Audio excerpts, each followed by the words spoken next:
What's up, you guys? Sean Ross Sapp, Fightful.com, here with a name you guys know, the former Darren Young, Fred Rosser. He's got a lot going on right now. On April 28th, he's actually receiving the Vanguard Award during Miami's Outshine Film Festival. Fred, how you doing? I'm doing well. I'm making moves, just like my WWE theme song said. I'm making $1 million moves, baby. Yeah, and I mentioned at the top, you're getting this Vanguard Award. That's quite an honor. It's based on your strong advocacy work with LGBTQ athletes. This obviously has become a big part of your life. What does something like this mean to you? I mean, I'm truly honored to be receiving such an important award, the Vanguard Award. Honestly, it's an amazing feeling to be appreciated for the walls and stigmas I've broken down in the very masculine world of professional wrestling.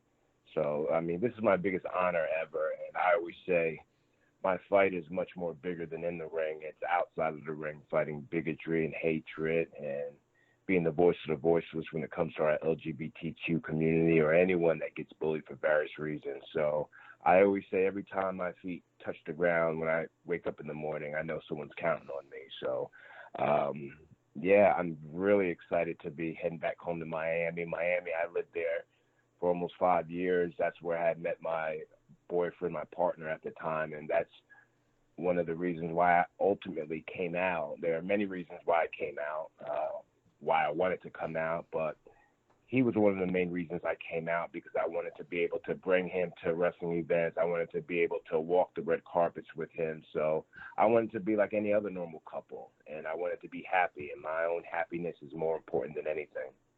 I know you've had a lot of speaking engagements with Block the Hate, and I saw that beautiful championship belt that was produced as well.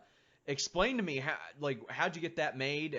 Who made it? Like the ideas that went into that, because I think that's a cool looking belt. Yeah, it was actually a birthday gift last year from Headquarters Clothing, a brand that I've been with for a few years now, even with WWE. Headquarters Clothing is based out of Sherman Oaks. They're a streetwear clothing brand that I love embracing. They presented me with the belt for all the work I do for them, and the only thing I can do with Headquarters Clothing is to help spread the word and to reach out to other influencers like myself and help them spread the word about not only Headquarters Clothing but the Block the Hate movement. So it was a really cool gift, them presenting me with a Block the Hate Legacy Championship. So what I do is, I bring the title to wrestling shows, speaking engagements, and when kids take pictures with the belts and adults take pictures with the belts, it's almost like when you take a picture with the Block the Hate Legacy Championship, you're signing your soul to the Block the Hate movement. The whole Block the Hate movement is, in this world, we all receive hate for various reasons, but in order to be strong and successful, you must block the hate. You mentioned the masculine world of pro wrestling, and one of the most masculine names in that is Vince McMahon. And I saw during your interview with Chris Van Vliet that you mentioned that he was one of the first people to speak to you after you came out and you all had a conversation. How did that conversation go? How did he greet you? Because obviously that was something that was going to make the rounds.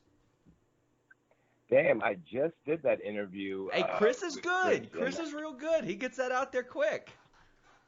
Exactly. I was with him when we got done with it, and he was already uploading it and getting it ready to be put out there. So, yeah, Chris is really good. I had a great time with him. But, yeah, Vince McMahon was one of the guys that reached out to me right away when I came out publicly, and he talked to me genuinely, had a great conversation for about 20 minutes. He talked about how his best friend, Pat Patterson, is gay, and how he respected my decision to come out. And, yeah, he was genuinely cool with me. So when that happens I know that you had also mentioned that he didn't necessarily want to exploit that. You had said that you could be yourself more, but he didn't necessarily wanted to exploit that, and then you would see Finn Balor kind of utilizing the colors in his WrestleMania entrance, and maybe you wanted some of that yourself. Was that something that you ever went to WWE like let me fly that flag, let me run with this, let me be this role model? Well, Vince at the time didn't want it to be a storyline, which I was cool with. I mean, I was finally out and I was myself, so I didn't have to hide behind a wrestling promo voice. I didn't have to deepen my voice to sound more masculine. I can just be myself. And at the time, Vince didn't want it as a storyline, and I was cool with it. When I got released in 2017, life goes on, and I was more devastated when I was released, and then months later, they put the LGBTQ colors on a good friend of mine, Finn Balor. But it just broke my heart because it's like I wasn't even invited to WrestleMania. I wasn't there to see the moves that we were making. So it did hurt. It did hurt. And I cried like a baby, man. I cried like a baby because, I was always told you're part of the WWE family, and I just felt like I was left out. But life goes on. One monkey don't stop no show. Finn Balor is an excellent superstar. He's a good friend of mine. I just wish when I was with the company for so long, I wish they would have been able to let me do my thing or embrace the LGBTQ colors more. But like I said, we need more representation, and I won't stop until I'm 6 feet under. We need more out athletes. We need more representation. And I don't celebrate, being gay. I celebrate living my life free from hate, free from persecution, and just being me. And that's what it's all about. There are a few names now, namely Sonya Deville. She utilizes the colors in primarily her WrestleMania gear and anything like that, and things like that. How do you think that's being handled today compared to when you were there? Well, I'm not the first gay, and I'm not the last.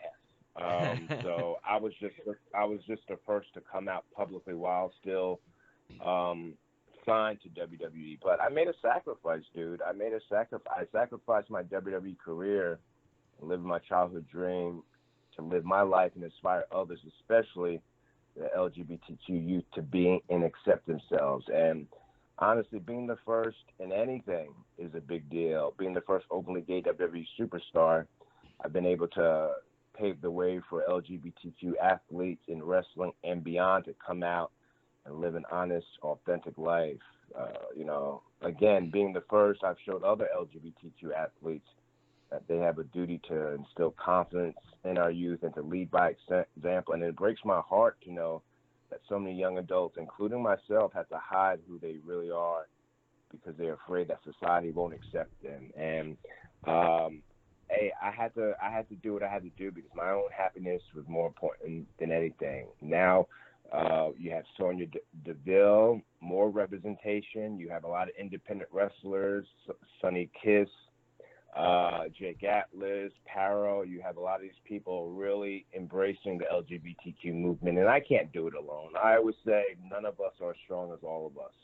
So the more representation, the better. And at the end of the day, I want people to see me either on the big screen or on my social media who identify with me and say to themselves, if I can do it, then so can I. You know what I mean? If I can do it, then so can they. You know what I mean? So for me, right now as we speak, the word on the street is Marvel is next gay superhero. So I'm putting it out there that there's absolutely nobody that represents the community inside the ring and outside of the ring more than yours truly, Mr. No Days Off, Darren Young, Fred Ross, or whatever you want to call me.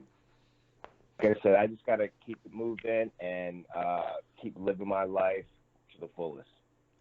Speaking of representing it inside the ring, you mentioned, I think, in December that you were hoping to work for maybe Ring of Honor or in Japan this year. How's that going along? Have you had any conversations with Ring of Honor or New Japan or any major companies on that front? Oh, man. I always say don't die with the story and you tell it. So any interview I can take, such as this one, I let the people know I'm interested. ROH, New Japan, AEW. I'm 35 and I feel so alive. I make my 30s jealous of my 20s. So I've reached out to Brandy from AEW. I've reached out to Sonny Kiss to see if he would want to team up with me. And he was excited to want to team up with me. So I sent ideas to Brandy from AEW. I've sent out feeders to ROH, and I haven't heard anything back. In wrestling, we're professional waiters. We wait at the airport. We wait for the rental car. We wait. We are professional waiters. And it's something that I'm not unfamiliar with because I grinded on the independents. I didn't just get off the football field and go to the performance center. I grinded on the independents from 2002 to 2009. Now the 75 guys and girls from all over the world, I beat them out in my tryout that I paid for back in the day. Nowadays, you get invited to tryouts. You don't have to pay to try out. So I know what it's like to cut my teeth and all that stuff. Well, Fred, I want to thank you so much. You guys can follow Fred at Real Fred Rosser on Twitter. Anything else you want to let the people know before we go? I started my podcast, Pro and Bro Wrestling, a couple of months ago. I'm rocking and rolling with that. I always say wrestling is like ice cream, just different flavors. You might like Rocky Road, I might like cookies and cream, but wrestling is just all ice cream. So I started a podcast that's doing very well. You can follow me on my personal account, Real Fred Rosser, or you can follow me at Pro and Bro Wrestling on Instagram. And definitely the Block Date movement is running wild in a city near you. Join the Block Date movement because, like I said, none of us are as strong as all of us. Well, Fred, thank you very much for taking the time. Congratulations on the Vanguard Award that you'll be getting at the Outshine Film Festival. I appreciate you taking the time. Thank you. Take care. Take care.